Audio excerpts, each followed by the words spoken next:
بسم اللہ الرحمن الرحیم۔ السلام علیکم، میرے چینل میں آپ کو خوش آمدید۔ آج کی ویڈیو میں سورہ بقرہ کی تفسیر بیان کروں گی۔ آپ کو بتاتی چلوں کہ سورہ بقرہ ایک مدنی سورت ہے اور اس میں 286 آیات ہیں اور 40 رکوع ہیں۔ سورہ بقرہ قرآن پاک کی سب سے لمبی سورت ہے، گو کہ اس کو قرآن پاک میں دوسرے نمبر پہ رکھا گیا ہے، لیکن واضح رہے کہ نازل ہونے کے اعتبار سے یہ 87ویں سورہ ہے۔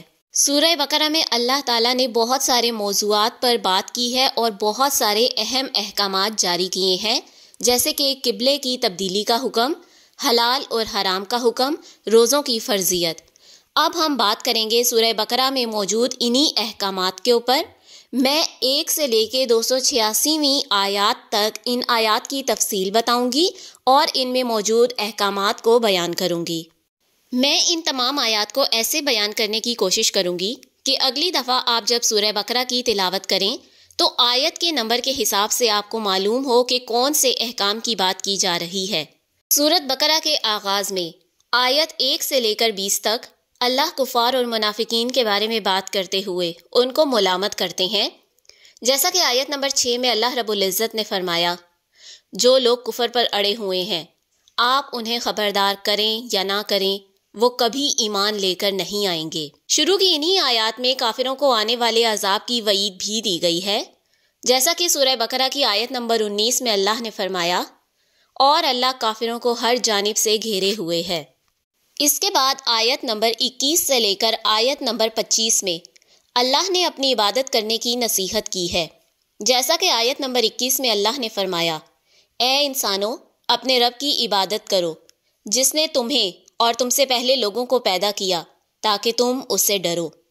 انہی آیات میں اللہ نے مومنین کے لیے جنت کا وعدہ کرتے ہوئے انہیں اچھے اعمال کے عوض ایک بہترین ٹھکانے کی خوشخبری دی ہے۔ سورہ بقرہ کی آیت نمبر 25 میں اللہ نے فرمایا، اے پیغمبر جو لوگ ایمان لائے اور نیک عمل کرتے رہے انہیں خوشخبری سنا دو، ان کے لیے ایسے باغ ہوں گے جن کے نیچے نہریں بہتی ہوں گی۔ سورہ بقرہ میں اللہ نے بہت سارے موضوعات پر بات کی ہے۔ جیسے جیسے آپ سورت کی تلاوت کر کے آگے بڑھتے جائیں گے ویسے ویسے موضوعات بھی تبدیل ہوتے جائیں گے۔ اگر ہم مزید آگے بڑھیں تو سورہ بقرہ کی آیت نمبر 30 سے لے کر اللہ حضرت آدم کی تخلیق کا واقعہ بیان کرتے ہیں۔ ارشاد باری تعالیٰ ہے، یاد کرو جب تمہارے رب نے فرشتوں سے کہا میں زمین پر انسانوں کی حکومت کرنے والا ہوں، تو فرشتوں نے کہا، اے اللہ کیا وہاں پر آپ کسی ایسے شخص کو جگہ دیں گے جو فساد پھیلائے اور خون بہائے، جبکہ ہم تیری حمد و ثنا کرتے ہیں؟ اللہ نے جواب دیا، میں وہ جانتا ہوں جو تم نہیں جانتے۔ پھر انہی واقعات میں آگے چل کر اللہ نے اس واقعے کو بیان کیا ہے کہ جب شیطان کو مردود ٹھہرایا گیا اور کیسے اس نے آدم کو سجدہ کرنے سے انکار کیا۔ آیت نمبر 34 میں بیان ہے، اور یاد کرو جب ہم نے فرشتوں سے کہا کہ آدم کو سجدہ کرو تو سب نے سجدہ کیا سوائے ابلیس کے، اس نے انکار کیا اور تکبر سے کام لیا، بے شک وہ تکبر اور کفر کرنے والوں میں شامل ہوا۔ سورہ بقرہ میں متعدد مقامات پر، خاص طور پر آیت نمبر 39 سے لے کر آیت نمبر 101 تک اللہ نے بنی اسرائیل کا گائے والا واقعہ بیان کیا ہے کہ جب اللہ نے بنی اسرائیل کو ایک گائے ذبح کرنے کا حکم دیا تو انہوں نے پس و پیش سے کام لینا شروع کر دیا اور اپنی روایتی ہٹ دھرمی دکھائی۔ اسی واقعے کے تناظر میں اس سورہ کا نام سورہ بقرہ رکھا گیا ہے، کیونکہ عربی میں بقرہ گائے کو کہتے ہیں۔ اس واقعے کا بیان قرآن میں کچھ یوں آیا ہے۔ آیت نمبر 40 میں اللہ فرماتے ہیں، اے بنی اسرائیل والو اپنے اوپر میرے احسانات کو یاد کرو، اپنے عہد کو پورا کرو، اور میں اپنے عہد کو پورا کروں گا، اور مجھ سے ڈرتے رہو۔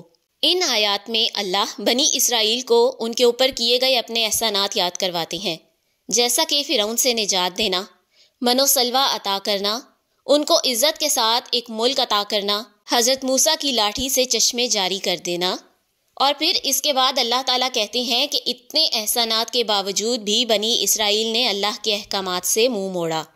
آیت نمبر 67 میں گائے کا بیان ہے۔ اللہ کہتے ہیں کہ یاد کرو جب موسیٰ نے اپنی قوم سے کہا کہ اللہ تمہیں حکم دیتا ہے کہ ایک گائے ذبح کرو، تو قوم نے کہا کیا تم ہمارا مذاق اڑا رہے ہو؟ موسیٰ نے جواب دیا، میں ایسی حماقت سے اللہ کی پناہ مانگتا ہوں۔ اس کے بعد سورہ بقرہ کی اگلی 10 آیات یعنی 102 سے لے کر 112 تک کی آیات میں یہودیوں اور عیسائیوں کی محمد صلی اللہ علیہ وسلم اور ان کی امتیوں کے بارے میں کی گئی پیش گوئیوں پر بات کی گئی ہے، جیسا کہ آیت نمبر 111 کا ترجمہ ہے۔ یہود و نصارہ کا دعویٰ ہے کہ جنت میں ان کے اپنے ایمان والوں کے علاوہ کوئی اور داخل نہ ہوگا، یہ ان کی خواہشات ہیں۔ اے نبی ان سے کہو کہ اگر تم سچے ہو تو اپنی دلیل لے کر آؤ۔ اس کے بعد سورہ بقرہ کی آیت نمبر 115 آتی ہے۔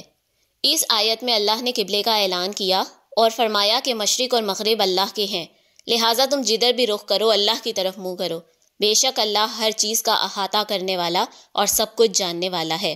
سورہ بقرہ میں ایک اور انتہائی اہم حکم جو نازل ہوا وہ قبلہ کی تبدیلی کا حکم تھا۔ اللہ فرماتے ہیں بے شک ہم آپ کا بار بار آسمان کی طرف منہ کرنا دیکھ رہے ہیں اور ہم آپ کو نماز کی طرف پھیر دیں گے جو آپ کو خوش کرے گی، لہٰذا اپنا منہ مکہ کی مسجد حرام کی طرف پھیر لو، تم جہاں کہیں بھی ہو اسی کی طرف منہ کرو، جن کو کتاب دی گئی ہے وہ یقیناً جانتے ہیں کہ یہ ان کے رب کی طرف سے حق ہے۔ اس کے بعد آیت نمبر 154 سے لے کر 163 تک اللہ جنگ بدر میں شہید ہونے والوں کے سوگوار اور ان کے دوستوں کو تسلی دیتے ہیں۔ آیت نمبر 154 کا ترجمہ ہے، اور اللہ کی راہ میں شہید ہونے والوں کو کبھی مردہ مت کہو، حقیقت میں وہ زندہ ہیں لیکن تمہیں اس بات کا ادراک نہیں۔ سورہ بقرہ میں ہی حرام گوشت، جوا اور شراب کے بارے میں بھی قوانین پر عمل کرنے کی ہدایت کی گئی ہے۔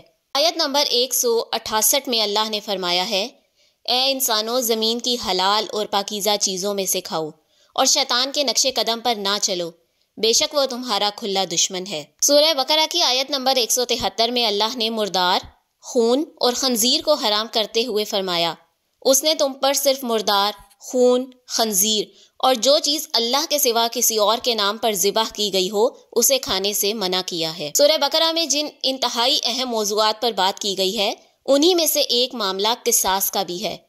آیت نمبر 159 میں اللہ نے فرمایا ہے، اے اہل عقل، قصاص میں تمہارے لیے جان کی حفاظت ہے تاکہ تم اللہ کو یاد کرو۔ انہی آیات میں اللہ نے قصاص کے قانون کا فیصلہ فرمایا ہے اور اس کا پورا طریقہ بھی بیان کیا ہے۔ ایک اور انتہائی اہم معاملہ جس کے بارے میں مسلمانوں کو سورہ بقرہ میں نصیحت کی گئی ہے وہ وصیت کے متعلق قوانین ہیں۔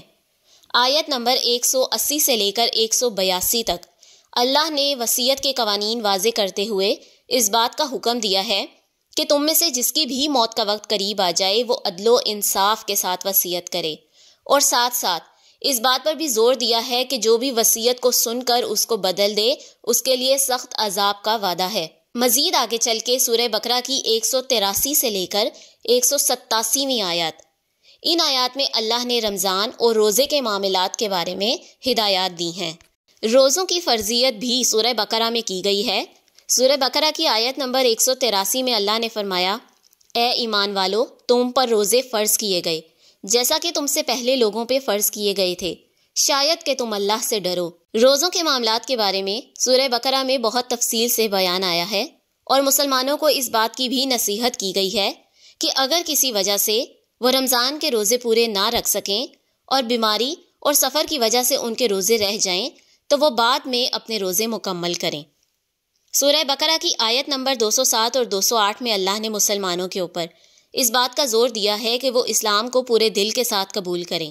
آیت نمبر 208 کا ترجمہ ہے، اے ایمان والو، اسلام میں پورے کے پورے داخل ہو جاؤ اور شیطان کے نقش قدم پر نہ چلو، یقیناً وہ تمہارا کھلا دشمن ہے۔ ایک اور انتہائی اہم موضوع جس پر سورہ بقرہ میں بہت زور دے کر بات کی گئی ہے وہ والدین، رشتہ دار، یتیموں، غریبوں اور مسکینوں کے ساتھ اچھائی اور نیکی کا معاملہ ہے۔ آیت نمبر 215 میں اللہ نے فرمایا، وہ آپ سے پوچھتے ہیں کہ یا رسول اللہ وہ کس طریقے سے صدقہ کریں؟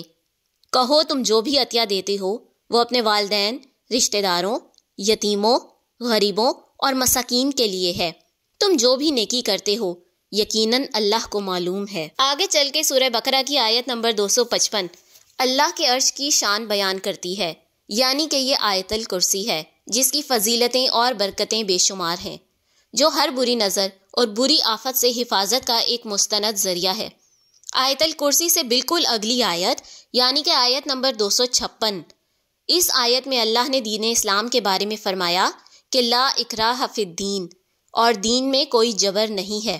اس آیت کے ذریعے اللہ نے یہ بات واضح کی ہے کہ کسی کو بھی زبردستی مسلمان ہونے پہ مجبور نہ کیا جائے، کیونکہ قرآن کے نزول کے بعد حق اور باطل کا فرق واضح ہو گیا ہے اور یقیناً اللہ جس کو چاہے گا اسے ہدایت دے دے گا۔ ایک اور انتہائی اہم معاشرتی اور مذہبی معاملہ جس پر سورہ بقرہ میں بات کی گئی ہے وہ ہے سود کو حرام قرار دینا۔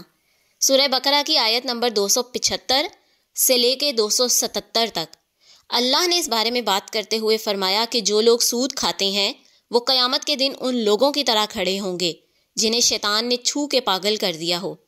اللہ نے تجارت کو حلال اور سود کو حرام کیا ہے۔ سورہ بقرہ کی آخری 2 آیات وہ قیمتی آیات ہیں جن کے بارے میں ارشاد ہوتا ہے کہ یہ اللہ کے عرش کے خزانوں میں سے ایک خزانہ ہے۔ نبی پاک کے پاس ایک مرتبہ ایک فرشتہ آیا اور اس نے کہا یا رسول اللہ خوش ہو جائیے، اللہ نے آپ کو 2 نور ایسے عطا کیے ہیں جو آپ سے پہلے کسی نبی کو عطا نہیں کیے گئے۔ وہ 2 نور سورہ فاتحہ اور سورہ بقرہ کی آخری 2 آیات ہیں۔